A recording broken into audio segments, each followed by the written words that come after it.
G'day guys. Alright, so a quick one. Welcome to my live. How are we all?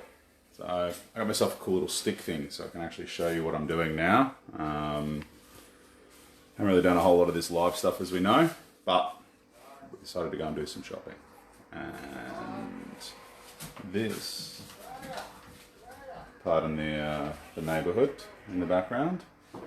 This is about $350 worth of shopping, and it's about a month's worth. Now, what I sort of wanted to do was sort of show you guys, sort of, I guess, some of the ways I do things and some of the ways I look at it.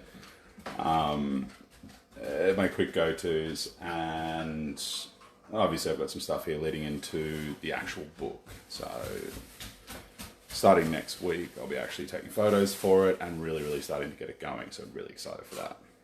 Hey, Catherine. So, $350 worth of food. Actually, I'm going to switch it around. Bear with me. So, there's a lot of stuff here, obviously. And I guess when it comes down to doing bulk food shopping, it's buying kilo lots of stuff. It's buying whole roasts that you're going to chop down and you're going to cut up. You're not necessarily always going to use everything all at once.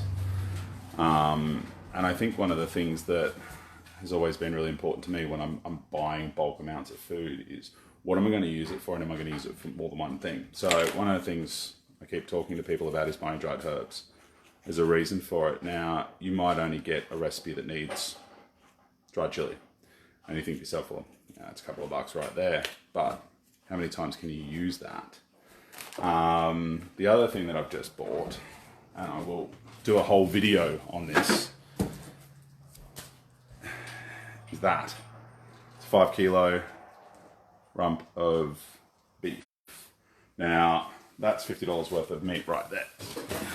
And $50 is a lot of money up front, but that's realistically about a month's worth of steak or some roasts or the like. And I think it really actually does, it saves money. You think about going and buying rump steak, you're paying 20 bucks a kilo. I just paid $8 a kilo, $9 a kilo.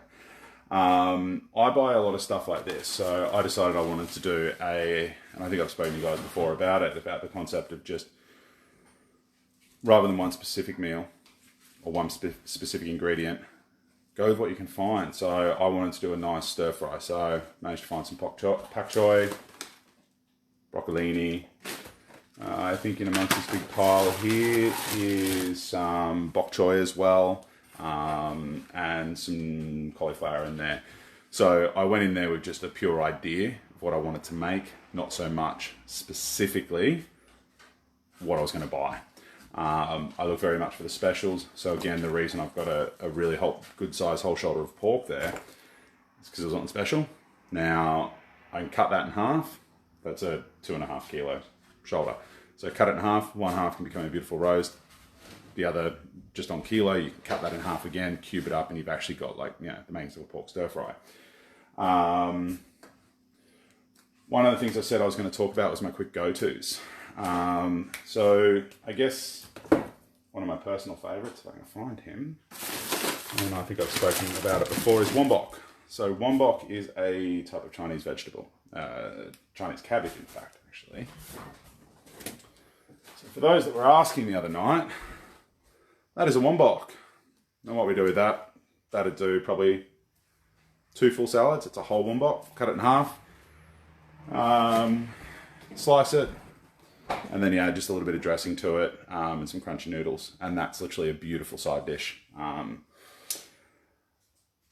Veggies, I love getting things like nice big eggplant.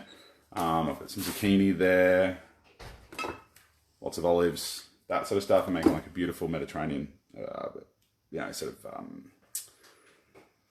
Mediterranean grilled vegetable salad. Another one is good old-fashioned passata. So one of the things that I'm looking at is, when I do a sort of a month's worth of shopping, for example, not every night is going to be a grilled Mediterranean salad or a piece of steak or something like that. Some nights it's going to be one of these. Some nice fresh pasta. Some parsley or the like. some of those beautiful mixed herbs that I bought. And that's going to be dinner, and that's okay. Instead of always having to look at how do I make a big deal? How do I make a big dinner? Let's look at some of the smaller stuff. A stir fry can be as simple as some of that cut up meat or pork, that beef or pork, a couple of chopped mushrooms, a little bit of broccoli, and some soy. There are a couple of things I insist that everyone must have in their household. Hot sauce. Kathy.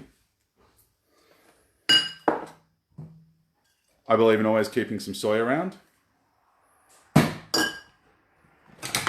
Some half decent olive oil. Olive oil is one of those stupidly expensive things, guys. You do get what you paid for, like what you pay for with olive oil, but for the love of God, it doesn't need to be thousands of dollars for olive oil. There's one other thing that I wanted to show you guys that I thought was keeping an eye out for what meats you need that may not be exactly what you're after. So I wanted to make that Mediterranean salad, as I said. Now, I normally roast off and grill off some capsicum. Instead, I found these beautiful little baby capsicums. And what I'll do is instead, I'll chuck them on the grill, I'll cook them off, and then I'll boil them down. Yeah, olive oil all the way, but keep in mind with olive oil is obviously it starts to burn a lot quicker than some others. So I usually keep just some old-fashioned canola or veggie oil around as well for when I want to actually, fry fish or something like that at a little bit of a higher temp. But otherwise, olive oil, best flavour, and typically sort of better for you. The other thing I do, and one of the reasons I got the olives there is, depending on what you like to eat, getting little things like capers, some sun-dried tomatoes, and as you saw before, the olives, suddenly that isn't a boring little pasta with just some herbs through it. Suddenly you can throw some bacon, some sun-dried tomatoes and some of those olives and a few capers, and you've got an absolutely amazing little pasta. Same as just good old-fashioned lettuce and the like. There's absolutely nothing wrong with having some frozen food around just for those quick nights that you want to, just have something simple to eat. And when you spot something like this at $1 a punnet, suddenly a really nice easy dessert might be some poached strawberries, which is literally just strawberries, a little bit of water, a little bit of sugar, and a squeeze of lime juice. I guess I didn't want to make this overly long, but don't be afraid to buy in bulk where you can, where you have the room to store it. I mean, for us, we have, a massive double freezer, and then down here, I've got a whole nother freezer. So we've got the room for it. If you don't have the room for it, obviously you don't buy as big a bulk as what we're doing. But this is a sort of a twofold thing. One, obviously I'm starting to film for the book. Two, I want to start and film some of these guys for you guys. I'm going to do a couple of stir fries and stuff in the next couple of weeks. And I don't have to go to the shops for literally probably the next month, which is kind of nice. When you've got no energy and when you're really struggling, when you find the time, find the energy, get out there and get a huge amount of shopping. But shop smart. And what I'm going to do is I'll actually sit down and I'll do a full video on what I've got in front of me rather than just the pure live, because it's jittery and all that. But going through a little bit more, and particularly I cover it more in the book, but why do we buy this way? Why am I shopping the way I shop? And how is it actually ultimately helping you to eat a bit better and to save money? Because who doesn't like that, both of those things? And I guess avoiding sometimes that trap of, I actually joked to wifey earlier that the shop that I brought these from, right? So that's just broccolini. They had this size of broccolini, and it was, I think, $2.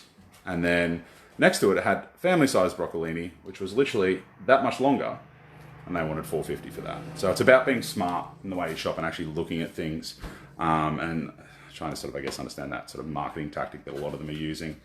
But yeah, look, as I said, short and sweet.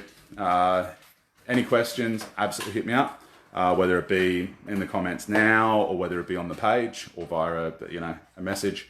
I'm always happy to answer any questions. I'm happy to go into anything with you. If you've got a recipe that you absolutely love and you want to figure out a way to simplify it, or there's something you don't understand, always feel free to say g'day, hit us up. If I can't get to it, wife is pretty good at, you know, figuring out a lot of these things now. I think that's pretty much about it, guys. Keep in touch, and I will speak to you all pretty soon. Have a good one.